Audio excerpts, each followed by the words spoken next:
suddenly there is a market. There are at least 1 million people in the 10 key states willing to become Republicans because they've been drawn to the party by Trump. They weren't interested for Mitt Romney. They didn't even vote 4 years ago. Those people can be located through a sophisticated analytic and modeling program. And in the Floridas, and Ohio's, and Nevadas, and Arizona's, and Pennsylvania and Florida, the key states, they can be brought to the polls. And what about just people that are patriots of every race, color, and creed that aren't liberal or conservative, that are just common sense, saying, hey, I'm doubling down. I'm going to go out and find 4 or 5 of my friends that are liberal on some issues but aren't suicidal for the country, and I'm going to take them by the hand and go get them to register to vote.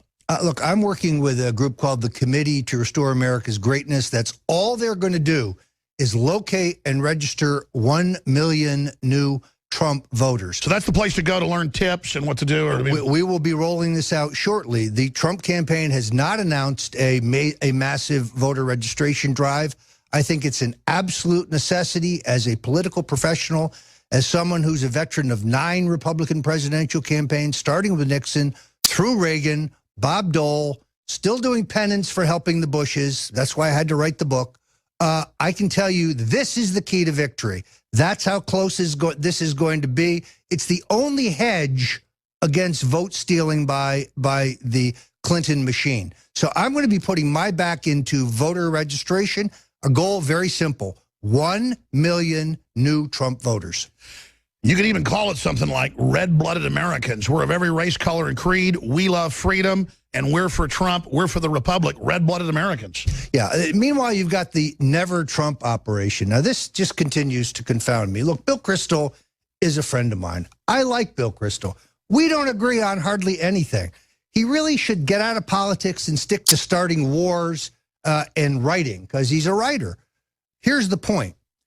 You telling me that the conservative Republican members of Congress, the people who gave us an 80% increase in our $13 trillion debt, they're worrying about soiling themselves by endorsing Donald Trump? Please give me a break. Or those who say, oh, he's not a conservative. Well, what kind of conservative are they? The kind of conservatives like George W. Bush, who tells us Islam is a peaceful religion and who brought us into an endless war with no point? Or Donald Trump, who says, let's find ISIS and destroy them? I know which kind of conservative I am.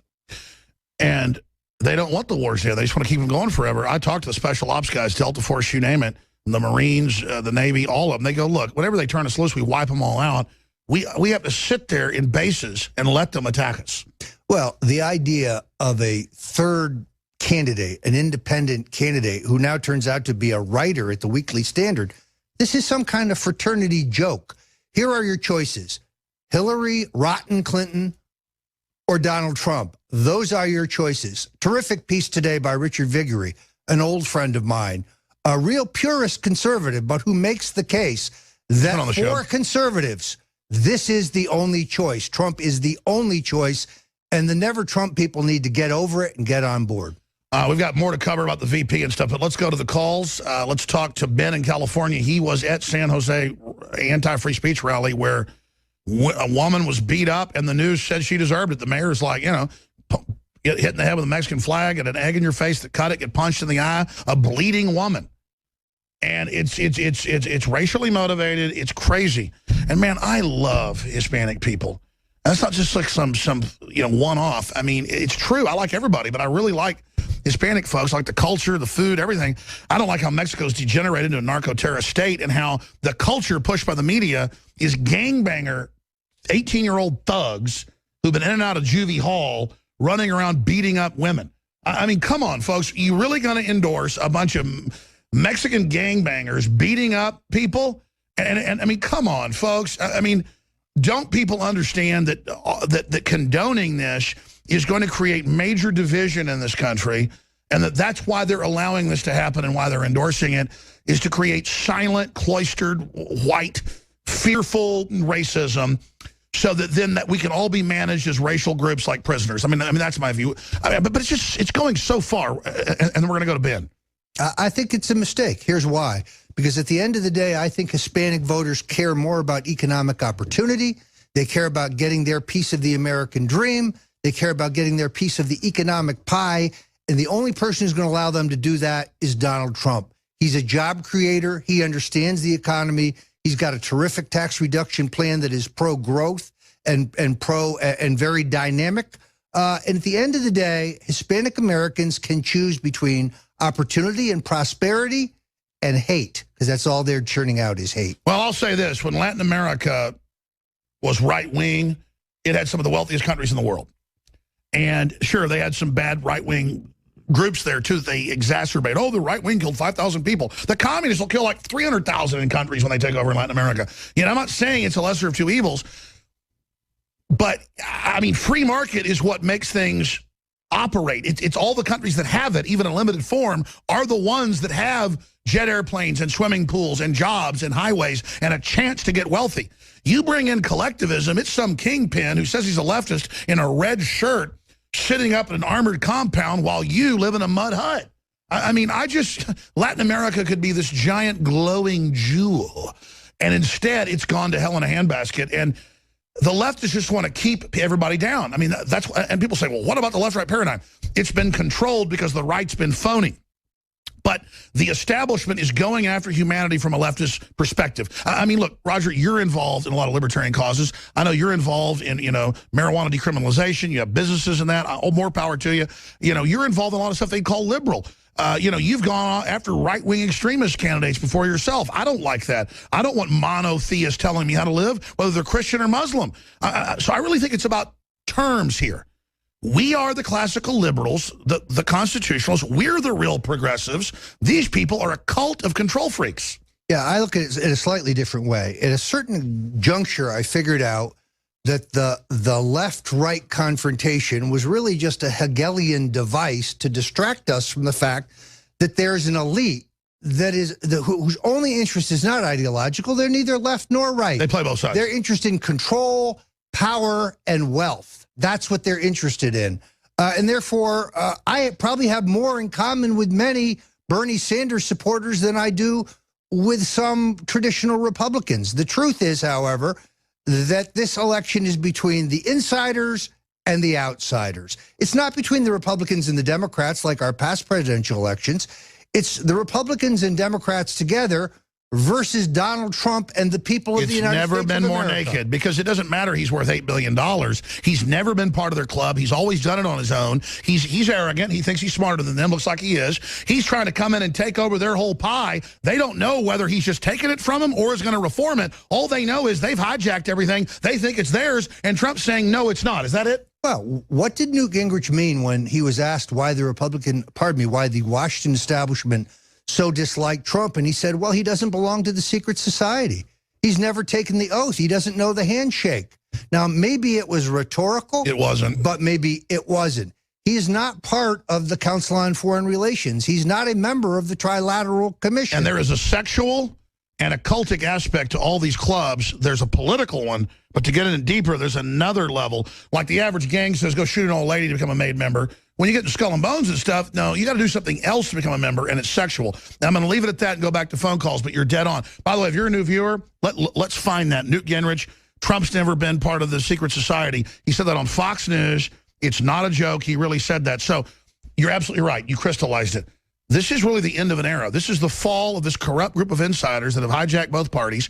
Trump realizes it's this moment in history. He's uncloaking as a patriot, making his move for nationalism to be George Washington Part 2. Is that accurate? I think that's exactly right.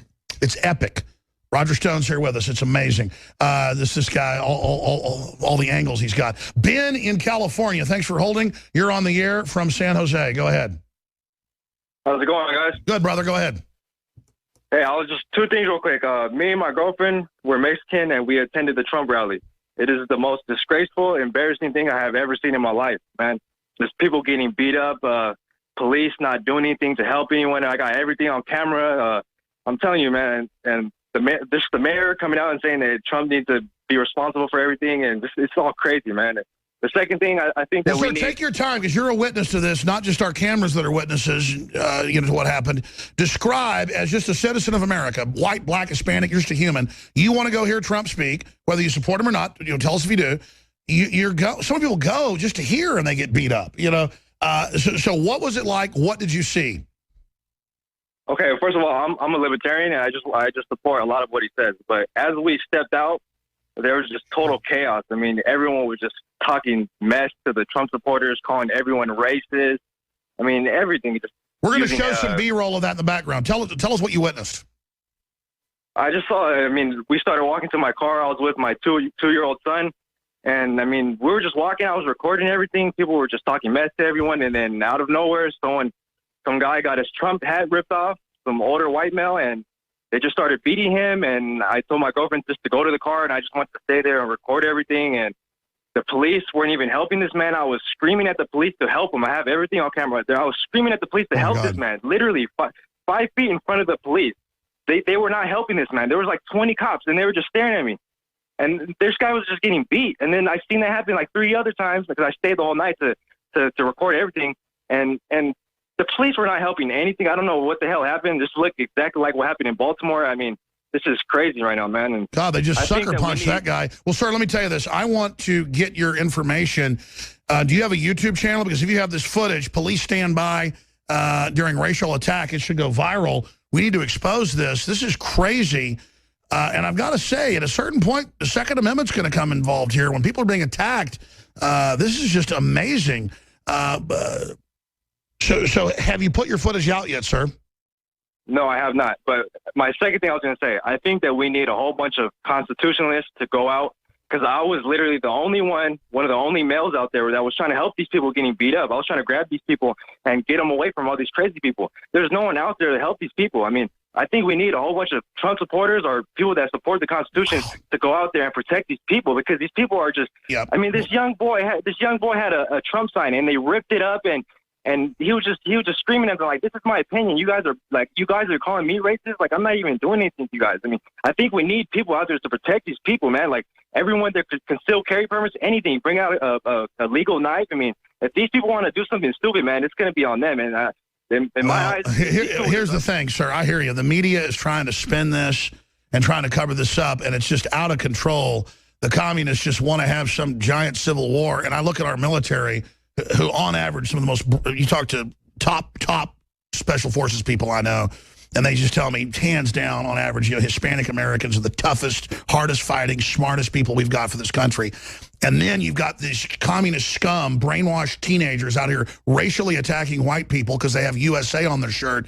It is just a shame, and I hear you. If I was Hispanic, I would be ashamed of this. I'm ashamed of this as in America. But sir, please get your. I'm going to put you on hold.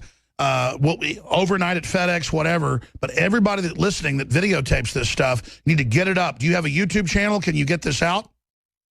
Yeah, I could put it up on my YouTube channel. What is your YouTube channel? And we'll link to it as soon as you put it up. Well, I just have a YouTube account. I don't have an actual channel, but I can make a channel and I can send you guys. I'm going to put you on hold. I'm going to have most of my crew's on vacation right now. I'm going to have Darren McBreen get your number from John Harmon, and then we're going to call you in 10 minutes and work through this with you and get this footage uploaded and get it out, okay? Yes, sir. God bless you, Ben. Go ahead, Roger. Look, we should not be surprised that the Clintons are using thug tactics. They've used thug tactics their entire career. These are people who used Arkansas state troopers to have witnesses to their corruption and their sexual crimes beaten, who broke into people's houses, who burned people's houses down, drove people out of the country for fear of their lives, broke into people's cars, smashed their windshields, slashed their tires, killed their pets, threatened their children, threatens their children's friends.